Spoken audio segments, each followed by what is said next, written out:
All is not well in Ladakh. क्यों 3 idiots वाले असली फुनसुक वांगडू अनशन पर बैठे हुए हैं?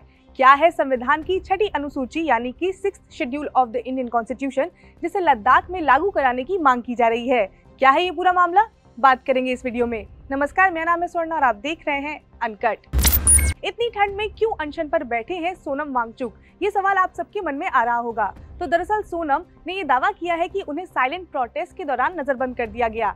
सोनम वांगचुक ने अपने ट्विटर पर साइलेंट प्रोटेस्ट की तस्वीरें भी साझा की। उनका कहना है कि वो लद्दाख को बचाने के लिए अनशन कर रहे हैं। इसके साथ ही उनकी ये भी मांग है कि लद्दाख को छठी अनुसूची में शामिल किया जाए। अब आप सोच रहे होंगे कि वो ये मांग क्यों कर रहे हैं। तो दरअसल 2019 में लद्दाख को यूनियन टेरिटरी का दर्जा मिल गया था और अब वहाँ के लोग इसे संविधान की छठी अनुसूची में शामिल कराने की मांग कर रहे हैं। अब आप सोच रहे होंगे कि ये है क्या और क्यों वहाँ के लोग ये मांग कर रहे हैं। पर पहले ये समझते हैं कि ये संविधान की छठी अनुसूची है क्या। तो आर्टिकल 244(2) और आर्टिकल 275(1) में कुछ स्पेशल प्रोविजन के बारे में बताया गया है। इसके अकॉर्डिंग ट्राइबल एरिया में ऑटोनोमस डिस्ट्रिक्ट बनाए जा सकते हैं। अगर ऐसा हो जाता है तो उस डिस्ट्रिक्ट को कई अधिकार मिलते हैं। छठी अनुसूची north eastern state Assam, Meghalaya, Mizoram और त्रिपुरा पर लागू होती है।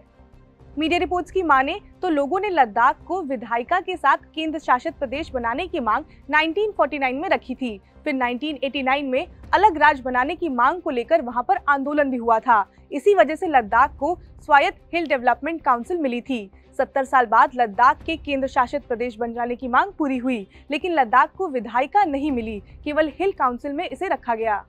यहाँ के लोगों का कहना है कि संवैधानिक सुरक्षा न मिलने की वजह से यहाँ की जमीन, रोजगार, पर्यावरण की सुरक्षा और सांस्कृतिक पहचान सब पर असुरक्षा की भावना घर कर गई है और इसी वजह से बार बार संविधान की छठी अनुसूची को लद्दाख में लागू कराने की मांग होती रहती है। अगर हम आर्टिकल 244 की बात करें तो उसके तहत ट्राइबल एरिया में ऑटोनोमस डिस्ट्रिक्ट बनाया जा सकता है, जिसके कई बेनिफिट्स भी होते हैं। इस काउंसिल में मैक्सिमम 30 मेंबर्स हिस्सा ले सकते हैं। इस काउंसिल को कई अधिकार मिलते हैं। इसके पास जमीन, जंगल, जल, कृषि, ग्राम परिषद, स्वास्थ्य, स्वच्छता, ग्राम और नगर स्तर की पुलिसिंग, विरासत, विवाह और तलाक, सामाजिक रीति रिवाज और खनन से जुड़े कानून को बनाने का अधिकार होता है। अब आप सोच रहे होंगे कि लद्दाख के लोगों को इसकी क्या जरूरत आन पड़ी। तो दरअसल लद्दाख में लोग भूमि, संसाधनों और रोजगार की सुरक्षा की मांग कर रहे हैं, क्योंकि यहाँ के स्थानीय लोगों को डर है कि कहीं कारोबार और बड़ी कंपनियों की वजह से ये उनसे छिन न जाए। इसलिए जब लद्दाख को यूनियन टेरिटरी बनाया गया था तब इस मांग ने और तूल पकड़ ली थी। वहीं मीडिया रिपोर्ट्स की माने तो सरकार की तरफ से यही कहा जाता है कि छठी अनुसूची को लद्दाख में शामिल करना काफी डिफिकल्ट है, क्योंकि ये अनुसूची नॉर्थ ईस्ट के लिए है। देश के बाकी पार्ट में 5वीं अनुसूची लागू होती है। तो इसीलिए सोनम वांगचुक साइलेंट प्रोटेस्ट कर रहे हैं। अब देखना ये होगा कि क्या उनकी मांग पूरी होगी। खैर, जो भी होगा हम आपको अपडेट देते रहेंगे। जुड़े रहिए अनकट के साथ। इसके साथ ही अगर आपको ये वीडियो पसंद आई हो तो लाइक करें, शेयर करें, सब्सक्राइब करें अनकट को।